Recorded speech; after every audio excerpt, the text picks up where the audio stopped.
lang sa tugong Yahuda, hindi alipin ng huwad na kultura.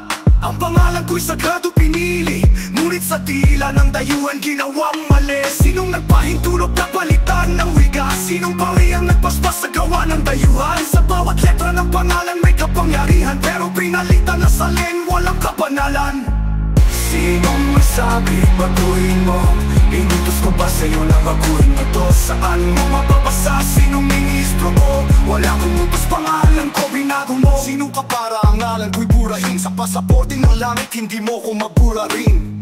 Ang pangalan ko'y di produkto ng Roma. Ako'y bunga ng hindi ng simbahan ng bula. Ginamit nyo ang tinta, sinitsipang kasulatan, pero hindi nyo nataya ang mga hinirang.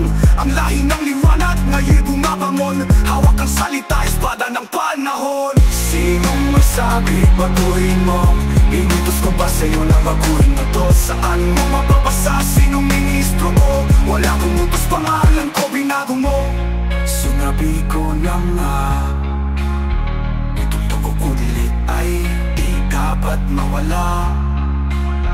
Pero pinako nyo na ang laman ko sa krus, pati pangalan ko pinubusapos. Ngunit hindi namatay ang salita kong tunay, espiritu'y buhay sa naliwanagan ng diwa. Ang aral ng amay, itinatag ko sinilyuhan sa ngalan ng banal, hindi sa saging ang dayuhan. Sinong masabi, baguhin mo? Inutos ko ba sa'yo na baguhin mo to? Saan mo mapapasa? Sinong ministro mo? Wala ang utos, pangalan ko binago mo.